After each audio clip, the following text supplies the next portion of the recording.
जय श्री राम। हम मोहम्मद साहब की कहानी सुन रहे हैं। मोहम्मद साहब की ज़िंदगी में क्या हुआ क्या नहीं हुआ उसकी जीवनी सुन रहे हैं। तो आज हम कहाँ सुनेंगे? आज हम इस्लाम स्टूडियो वीडियो नंबर 5 सीरत उन नबी शुरू से लेकर 10 मिनट तक हम उसकी ये सुनेंगे। उसमें जो दिया गया है वही हम सुनेंगे, ठीक है। तो स्टोरी कहाँ तक था? मोहम्मद साहब मदीना पहुँच गए, ये हमें मालूम था। वहाँ पे मस्जिद ये आपका बैतुल मुक़द्दस वो तामील किए, ये भी हमें मालूम था। फिर मोहम्मद साहब के साथ कुछ लोग मक्का से हिजरत करके गए थे, तो 45 पीपल, ठीक है। वो उन लोगों को रहने की दिक्कत हो रही थी। वो तो सब कुछ मक्का में छोड़ के चले गए थे, खाली जो पैसा बर्तन ये वगैरह लेके गए थे, घर नहीं था। तो मोहम्मद साहब क्या करते हैं, एक आदमी के घर ये बैठक बुलाते हैं। अम्र बिन मालिक के घर वो बैठक बुलाते हैं। बुला के क्या करते हैं, बुला के अंसार को बोलते हैं, देखो ये सब तो तुम्हारे भाई हैं, इस्लामिक भाई, तो आप एक काम करो, तो इन लोगों को आप पनाह दे दो, मतलब रहने के घर दे दो। तो इनका जो तकलीफ़ हो रहा है सब उसको थोड़ा दूर कर दो। अंसार भी ये आगे बढ़ के आए, इन सबको पनाह दे दिए और उनको बोले, मोहम्मद साहब आप हमारे सारे बागान ले लो, हमारे जितना ज़मीन जायदाद, आप एक काम करो, जितने भी बाहर से हिजरत करके आए हैं उनमें और हम में इसको बांट दो, ठीक है। मोहम्मद साहब लेकिन इसमें राज़ी नहीं हुए। फिर तय ये हुआ कि ये ज़मीन अंसार के पास रहेगा, मजदूरी ये लोग करेंगे। कौन लोग? मक्का से जो मुहाजिरीन गए थे वो लोग करेंगे। फसल का आधा आधा हिस्सा हो जाएगा, ठीक है। ज़मीन एक जन का, मेहनत किसी और का, और जो फसल से जो उगेगा वो आधा आधा हो जाएगा। ये तय हुआ, ठीक है। इससे मोहम्मद साहब बहुत खुश। अंसार ने कारोबार और जायदाद में भी हिस्सेदारी करके ये कर दिए ये मुहाजिरीन को, तो वो लोग सब सेटल हो गए। तो वहाँ पे एक बहुत मालदार आपका अंसारी, उसका नाम था साद।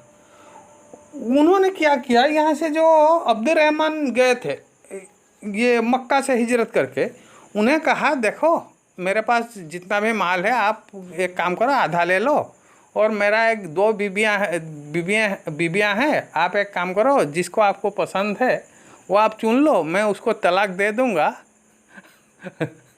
मैं उसको तलाक दे दूँगा। वो उसका टाइम, मतलब जो जैसे इस्लाम में है 3 महीने गुजरने के बाद तो आप उनसे शादी कर लेना। ये बोलते हैं, आपके अब्दुल रहमान बोलते हैं, नहीं नहीं, ये मेरे को खाली ये बता दो बाज़ार कहाँ है, मैं जाऊँगा, ये जाके मैं वहीं पे मतलब मजदूरी ये करके मैं अपना गुजारा खुद कर लूँगा। तो वो बानू कनुका की बाज़ार बता देते हैं। ये साहब अब्दुल रहमान साहब जाते हैं, वो बाज़ार में मेहनत मजदूरी करते हैं। तो बटर और ये आपका छेना मतलब चीज़ और बटर शाम को लेके आते हैं, ठीक है। फिर फीस्ट होता है, वो लोग खाते हैं। फिर ऐसे कुछ दिन होने के बाद वो क्या करते हैं, उनके पास थोड़े पैसे आ जाते हैं। फिर वो अंसार के एक ये औरत से शादी कर लेते हैं, ऐसा हमें जानकारी मिलती है।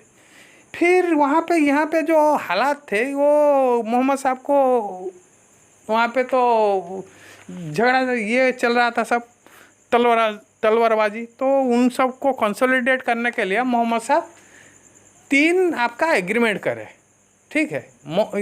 किन किन के साथ? तीन ये एक जो मुसलमान, उनके बीच कैसे वो लोग आपस में ये करेंगे, उसका एक एग्रीमेंट हुआ। फिर दूसरा एग्रीमेंट किसके साथ हुआ, वहाँ पे जो मुशरिक रह रहे थे मदीने में, यथरिब या मदीने में जो मुशरिक रह रहे थे, उनके और मुसलमानों के बीच एक एग्रीमेंट हुआ। और मुसलमान और यहूद, वहाँ पे और एक जो यहूदी रहते थे, यहूद और मुसलमान के बीच एग्रीमेंट हुआ। ऐसे करके 3 एग्रीमेंट हुए, ठीक है।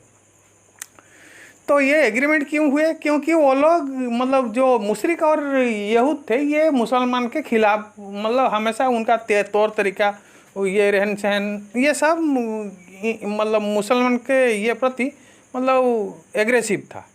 वो हमेशा खिलाफत करते थे, उनके साथ छेड़खानी करते थे, इसीलिए एग्रीमेंट हो रहा है।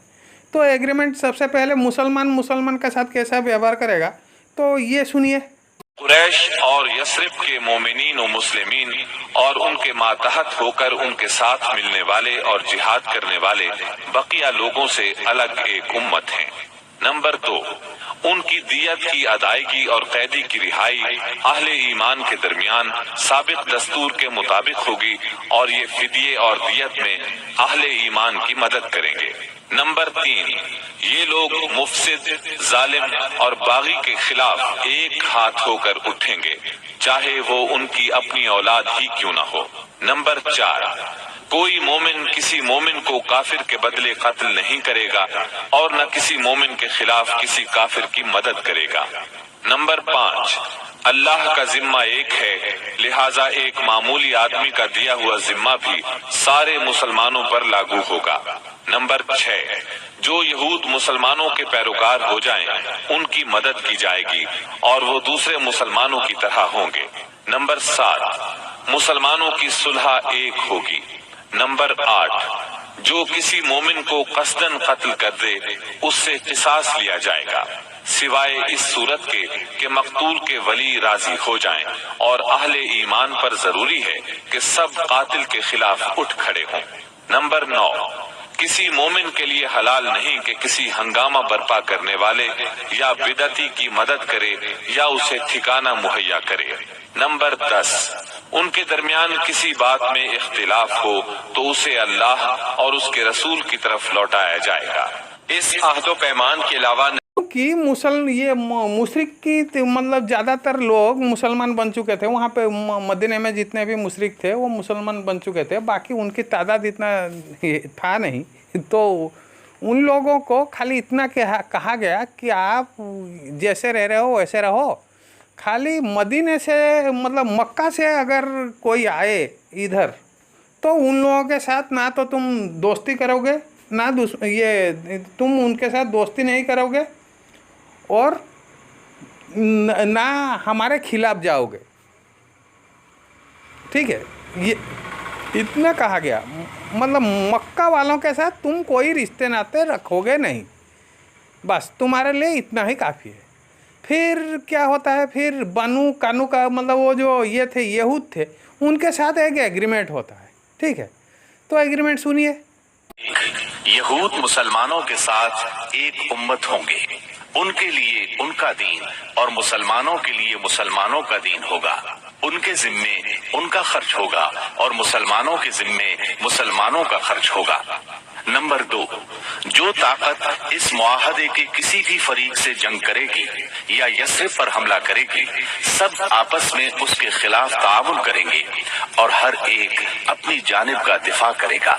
नंबर 3, इस मुआहदे के शुरका के दरमियान खैर खाही, खैर अंदेशी और नेकोकारी के ताल्लुकात होंगे, गुनाह के नहीं। नंबर 4, आदमी अपने हलीफ के जुर्म में नहीं पकड़ा जाएगा। नंबर 5, मजलूम की मदद की जाएगी। नंबर 6, जब तक जंग बरपा रहेगी यहूद भी मुसलमानों के साथ खर्च बर्दाश्त करेंगे। नंबर 7, इस मुआहदे के शुरका पर यस्रिब में हंगामा आराई और कुश्त खून हराम होगा। नंबर 8, अगर इनमें कोई हंगामा या झगड़ा बर्पा हो जाए तो उसका फैसला अल्लाह और उसके रसूल करेंगे। नंबर 9, कुरैश और उनके मददगारों को पनाह नहीं दी जाएगी। नंबर 10, ये मुआहदा किसी जालिम या मुजरिम के लिए आड़ नहीं बनेगा। फिर हमें ये तो मक्का में क्या हुआ, इससे पीस आ गया मदीने में पीस आ गया, तो मोहम्मद साहब बन गए लीडर। यहाँ पे ये जो यहूद के साथ 2 एग्रीमेंट हुआ, यहाँ पे मतलब जो एग्रीमेंट हुआ वहाँ पे 2 पॉइंट मेरे को ज़्यादा हजम नहीं हुए। सारा फैसला मोहम्मद साहब करेंगे। ये 3rd पर्सन सिंगुलर नंबर मक्का से कोई जा रहा है, तो वहाँ पे वो लोग ये एकाएक इन लोगों को सरदार मान लिया। हाँ हाँ, आप जो कहोगे वो अल्लाह के हिसाब से जो फैसला आएगा आप ही करोगे। मान लो मदीने में वहाँ उस दिनों में रह रहे थे 1000 लोग या 3000 लोग। ठीक है, तो कुछ तो मुसलमान थे वहाँ के, ये हम मान लेते हैं 200-300 थे मुसलमान, ठीक है। और 3000 में 200-300 गए, बाकी जितना थे ये लोग मुसलमान, ये मोहम्मद साहब को मान लेते हैं, हाँ तुम हमारे लीडर हो जाओगे।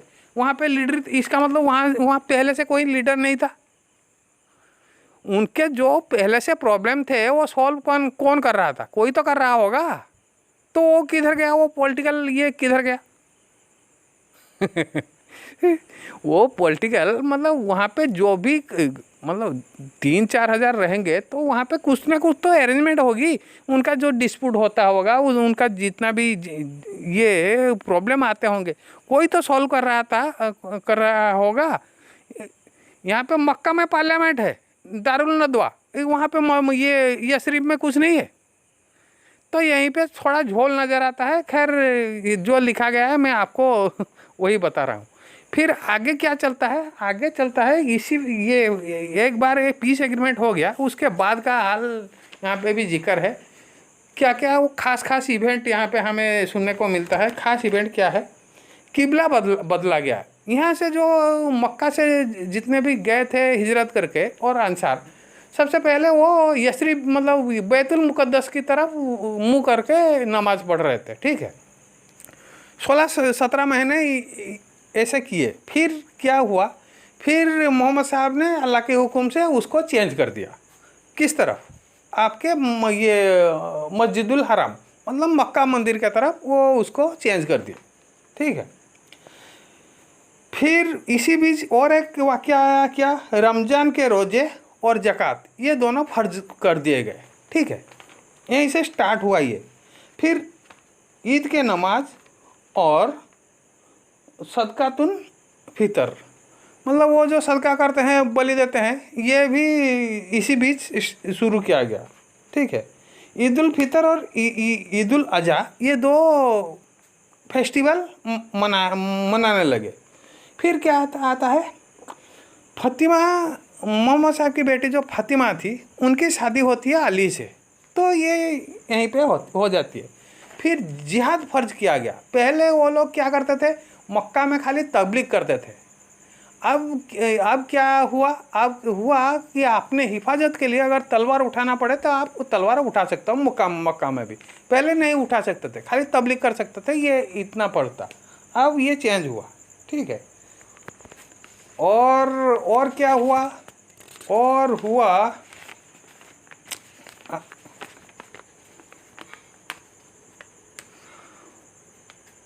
हाँ, यहाँ पे और एक चीज़ आता है, हमें सुनने को मिलता है।